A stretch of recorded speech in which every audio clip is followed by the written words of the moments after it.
অবশ্যই সবাই একটু ডিসঅ্যাপয়েন্টেড ছিল। প্লেয়ার, কোচিং স্টাফ সবাই একটু ডিসঅ্যাপয়েন্টেড ছিল। না দেখুন, আমার মনে হয় না যে সুপার ওভারে কোনো টিমই এরকম অভ্যস্ত, কারণ সুপার ওভার আপনার হয়ই কালে ভদ্রে। সুপার ওভার আপনি যখন যাবেন আপনাকে শর্টস খেলতেই হবে।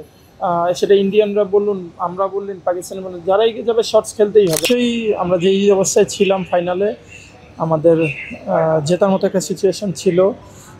আর বাট আমার মনে হয় যে আমরা ওভারঅল যদি চিন্তা করি, আমরা মোস্ট অফ দ্য জায়গায় ভালো ক্রিকেট খেলেছি। আর বাট অবশ্যই যদি ফাইনালটা আমরা জিততে পারতাম আর কোনো ম্যাচে আরও কোনো ভুল কম করতাম, তাহলে হয়তো আমি বলতাম যে একদম আমরা পারফেক্ট টুর্নামেন্ট খেলে ফিরেছি। বাট সেটা বলছি না। এবার আসলে পুরো দল আসলে কতটা ডিসঅ্যাপয়েন্টেড ওই রকম হারের পরে, সুপার ওভারে একটা ফাইনাল যাওয়ার পরে? না দেখুন, আপনার অবশ্যই সবাই একটু ডিসঅ্যাপয়েন্টেড ছিল। প্লেয়ার, কোচিং স্টাফ সবাই একটু ডিসঅ্যাপয়েন্টেড ছিল যে যেই জায়গা থেকে আমরা ম্যাচটা কামব্যাক করেছিলাম, এবং প্রথমত ওখানে ওই সিচুয়েশনে যাওয়ারই কথা ছিল না। বাট যেখান থেকে আমরা কামব্যাক করেছি সেখান থেকে আসলে শেষে সুপার ওভারে গিয়ে হারা, এটা অবশ্যই সবার জন্য হতাশাজনক ছিল। বাট আমরা চেষ্টা করেছি যে আমাদের সর্বোচ্চটা দেওয়ার, বাট শেষ পর্যন্ত হয়ে ওঠেনি। সুপার ওভারে ম্যাচটা গিয়েছিল, সেটা রিপন মন্ডল এবং সাকলাইন দুজন মিলে দিয়ে গিয়েছিলেন। তো সেই জায়গাটায় আসলে সুপার ওভারে আবার আমরা দেখেছি যে সাকলাইনকে ব্যাটিংয়ে নামানো, মানে এটি আসলে দলের পরিকল্পনা ছিল বা তিনি সেট ছিলেন বলেই আসলে তাকে সুপার ওভারে নামানো হয়েছে?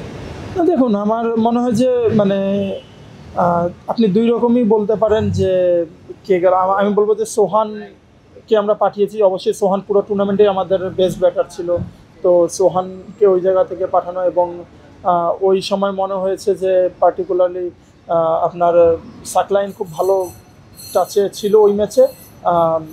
আপনি যদি চিন্তা করেন, আমাদের অলরাউন্ডার অনেকগুলোই ছিল পুরো টুর্নামেন্টে। সাকলাইন বা রাকিবুল, মৃত্যুঞ্জয় বা রনি ভাই, ওরা ব্যাটিং করার সুযোগ পায়নি, ওই ম্যাচেই সুযোগ পেয়েছিল ব্যাটিং করার লম্বা মানে একটু সময় ধরে। তো মনে হয়েছিল যে সাকলাইন যেহেতু ভালো টাচে আছে ওই ম্যাচে, তো সেই চিন্তা করেই তাকে পাঠানো হয়েছিল। আর সোহান তো অবভিয়াস চয়েস ছিল। দুইটা ম্যাচে আমরা দেখলাম যে সুপার ওভারে গিয়েছে, এবং মানে হতাশাই বলতে হয় যে দুইটা সুপার ওভারে বাংলাদেশের ব্যাটাররা, এ দলের ব্যাটাররা মাত্র 1 রান করেছে। মানে এটি কি আসলে আমাদের অভ্যস্ততা নেই বলেই সুপার ওভারে আমরা টপ আপ করতে পারি না? না দেখুন, আমার মনে হয় না যে সুপার ওভারে কোনো টিমই এরকম অভ্যস্ত, কারণ সুপার ওভার আপনার হয়ই কালে ভদ্রে। বাট এটা খুবই রেয়ার কেস যে আমরা টানা 2টা ম্যাচ সুপার ওভার খেলেছি। তো আমার মনে হয় যে প্রথম ম্যাচে যেটা বললেন, যে প্রথম ম্যাচে তো মানে আসলে 1 রানই টার্গেট ছিল। আর দ্বিতীয় ম্যাচে যেটা আমি বলবো যে হয়তোবা আপনি দেখুন, সুপার ওভার আপনি যখন যাবেন আপনাকে শর্টস খেলতেই হবে।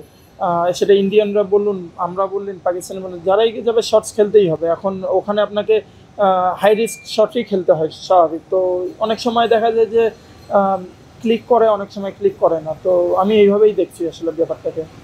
ওভারঅল যদি টুর্নামেন্টটা নিয়ে বলি, আসলে এই ধরনের টুর্নামেন্টে যেটা হয় যে প্রতিভা অন্বেষণের ব্যাপারটা থাকে, সেক্ষেত্রে মনে হয় যে রিপন মন্ডলকে আমরা পেলাম, সেই সঙ্গে সাকলাইনকে পেলাম, সোহানকে পেলাম।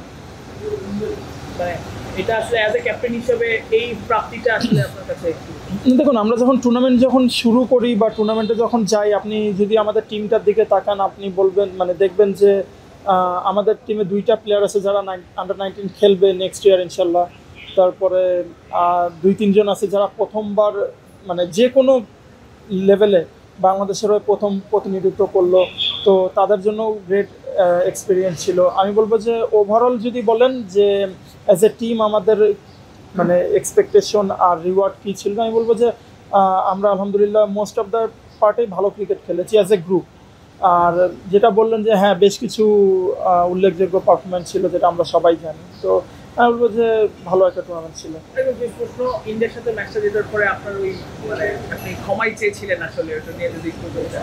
দেখুন, আসলে ওই মোমেন্টে কী হয়েছে আমি নিজেও জানি না। ওটা কেন করেছি এটার আসলে কোনো ব্যাখ্যাও নেই আমার কাছে। ওটা জাস্ট হয়ে গিয়েছে। বাট অবশ্যই যেই ভুলটা আমি করেছি ওটা মানে একদম আমি বলবো যে আন্ডার-12 বাচ্চাদেরও ভুল না। তো আসলে আমি এটা বললাম যে এটার কোনো ব্যাখ্যা নেই আসলে আমার কাছে। তো আমার কাছে মনে হয়েছে যে আমি একটা ভুল করেছি, এবং দ্যাটস ওয়াই ওই গেস্টারটা করছিলাম যে সরি।